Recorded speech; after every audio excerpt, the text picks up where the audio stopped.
welcome to Monday Morning Detective, the podcast. I am your host, Gino Scala, and today this is episode 30.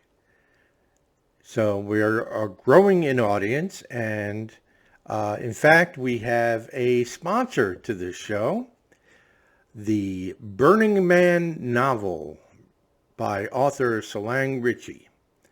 Now, truth be told, I am adapting this novel into a screenplay, but I can tell you for a fact that this is the best novel I've read in the last 10 years. Okay? If you're a fan of true crime or serial killer cases, this is not a true crime, but there are enough similarities to known true crimes to keep you interested. And being that the author is a successful attorney, she has a lot of knowledge, working knowledge of criminal cases and investigations. So you will read about techniques and methods of investigating serial killers. The lead character, the protagonist in this story, is Catherine Powers. She goes by Kat. She is an FBI profiler and behavioral scientist, as well as a medical doctor, which allows her to do her own autopsies. So she's a highly trained female protagonist, which definitely is a very new type of heroine in Hollywood, where you have a smart female lead in a role that's often almost 100% written for males. So we have an interesting angle here, and we have a great name for a serial killer with a very unique signature on how he kills his victims. This is, it's gory. It's not for the weak of stomach. But the writing is so spectacular. And you can find this on Amazon and Goodreads and anywhere else. Look for The Burning Man by Salang Ritchie. Okay? So that'll take care of the sponsorship. Today's topic will be going back to Moscow, Idaho, just to tie up some current updates.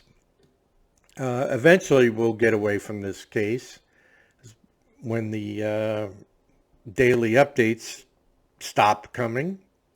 Now, they're not official updates. Most of it is speculative and opinion. And that's just the way these things go. They do, I think they're having somewhat of a daily press conference. But to be honest, they're not releasing anything. No one's going to trick them into releasing any information. Now, we may get some leaks, and as one detective told me recently, that not all of these leaks, don't fool yourself into thinking that these leaks are actual leaks. They could be leaks controlled by the law enforcement or attorneys, prosecution, simply to keep the news alive and to get some information out there without putting the overall case in jeopardy. So we'll see if that's the case. But as in any arrest, which was made the day or two after Christmas, of an event this infamous, this popular in news culture. The suspect, who I'm just going to refer to as the murderer, these arrests tend to bring up more questions than they do provide answers. So, one of the updates has been, and I heard it first on the 5 with Judge Janine Pirro, saying that she had some inside sources telling her that it was geological DNA testing that led to this suspect. Well, I don't put any stock into inside unnamed sources. And in my experience, genealogical DNA takes a long time. We know that he has no criminal record. So let's get that straight. The rumor, unsubstantiated at this time, is that it was genealogical DNA. And that simply tells me that they used one of the genealogical sources. Usually Ancestry.com or 23andMe have been the more popular. It could have been something else. And for them to get that information back that quickly, even being at the front of the line, then it's highly likely that the killer himself had DNA in 23andMe or Ancestry.com, or his direct relative, a sibling or a parent. Anything beyond that, they had 10 weeks, so it could have been a cousin, but I'm going to say it's an immediate family member. And that being the case, was bad luck on his part. And if it was his own that he, contributed to, then, it's good luck for us. But I'm going to just stick to my guns on this and say it was not genealogical DNA that got him. I'm going to say that's a false rumor. But I've been wrong on many points of this case.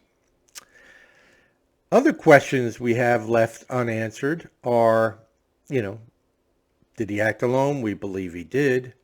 How does the Elantra tie into the case? Is it the same one that was seen out front? Probably, because they picked one up at his residence. Was there evidence in that? We don't know.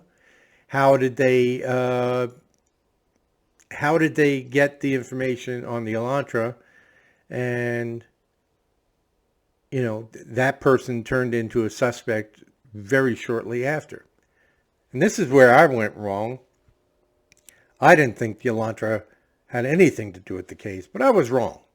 And I admit that. Turns out the suspect used that vehicle. Now, who's it registered to? We don't know. We don't even know the license plate. So, that's unanswered. The weapon they haven't found. The fact from the beginning they were calling this targeted, they backed off of it somehow or somewhere along the line pretty early. And no one has to worry about this madman on the loose. Well, clearly, that was a huge mistake. Even if it was targeted, even if a guy murders his wife and he's not found, he's still a danger to society. Okay, so they screwed up there. But we don't know yet if it was targeted, and if it was, who was the target, and how do they determine it was the target? We have speculation, we have rumors, but we don't know. And we're not going to for quite some time. We don't know if he has any ties with other crimes. Personally, I believe this murderer is a serial killer. Now, that would imply that he's killed at least one other person, or technically it's 3 separate events makes them a serial killer. And there have been more than 3 similar types of events in the area over the past year. And they are saying that they're not related.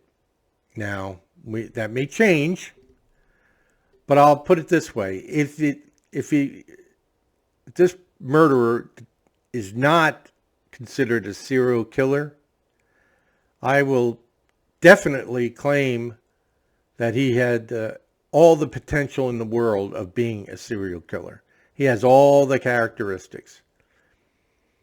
Okay? So, he's odd, he's socially awkward, he's smart, he's, somewhat transient, travels, and he's sociopathic. And you can tell that by, simply looking at him. And all the friends and family members have said he's quite strange. And that always seems to be the running trait in these serial killers. He's also handsome enough to at least initially engage in conversation with a potential victim. Now, we know he's socially awkward because he has screwed up those initial comments. Many girls have come out and said that he propositioned them or asked them out for a date, and because he was so clumsy at doing it, meaning socially awkward, that they thought he was weird and said no. Well, even Ted Bundy had his quirks and his strange habits and stuff. And back in the 70s, he was considered a very good-looking man. Obviously, was very smart. This guy, based on his booking photo or his arrest photo, I would say he's a 6 out of 10, 7 out of 10. Nice, good-looking guy, sharp features. Earlier photos, when he was young and still developing into the man or the murderer that he became, he was a bit awkward and odd in appearance. So we all change. There are also reports about, there's, the question of the 911 call. I don't understand the interest in this. There are so many easy explanations. Now, is it possible that the killer himself made a 911 call when they weren't discovered, when the bodies weren't discovered quick enough? I guess. But we've been told that the 911 call came from one of the surviving students, and there were only 2. So what's the, I don't understand the interest or even the importance of this. They're reading too much into the fact that they put out an unconscious person. And, we've talked about that endlessly as to why that happens. My interest in the 911 call, well, it's not even interest in the 911 call. It's interest in this entire case. Is it possible that someone tipped the police onto the white Elantra and onto the killer himself? Is it possible that someone called and said, Brian so-and-so killed these people. I know it because I saw him afterwards and he told me, and he trusts me, and he drives a white Elantra. So the police then go back into the videos of all the body cams, etc., and they see a white Elantra near the scene, or basically on a few blocks away.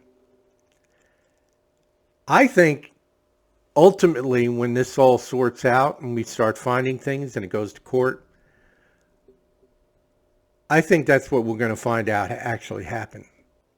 I'd like to believe that they, developed evidence and, took the long way and eventually figured it out. But I think they got a big boost from someone close to the suspect. Not one of the victims, obviously. They were dead. Not the two surviving students. Nobody in the fraternity, because I don't believe anybody knew this guy. And I don't believe he knew any of them. There may have been somebody with one of the girls. Had he approached them and was socially awkward and she blew them off and that started this whole thing, maybe there was a third party involved in that. Possible. But I think it's going to be a male associate of this person. Perhaps that the murderer considered his best friend, whom he can confide in. And I think that person gave it up. That's what I think. But we may not know for quite some time. And that's true of this entire case. We're not going to know a lot of things until, bits and pieces here and there are going to keep it alive in the news.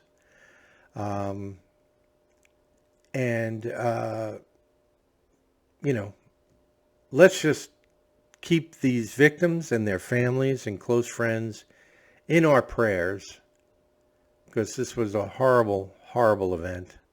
And thank God we've gotten a killer.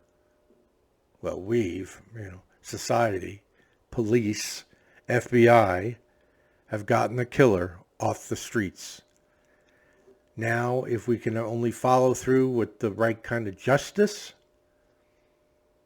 and get this into the history books, that's what I'm aiming for. And so that'll conclude podcast number 30 with the Monday Morning Detective. Don't forget, our sponsor is The Burning Man novel by Solange Ritchie. You can find it anywhere where your favorite books are sold. I will tell you that this is a self-published book. And in my business of adapting books into screenplays, self-published books are generally our target because there's no real rights that you have to deal with. If a publishing house publishes it, then it's their book. They have the rights, and it's much harder to get the adaptive process in place. With a self-published book, either by choice or because publishing houses turn them down, I can tell you that this is the best written, most professionally written self-published book I've ever read. But more importantly, it's one of the best books I've ever read, period.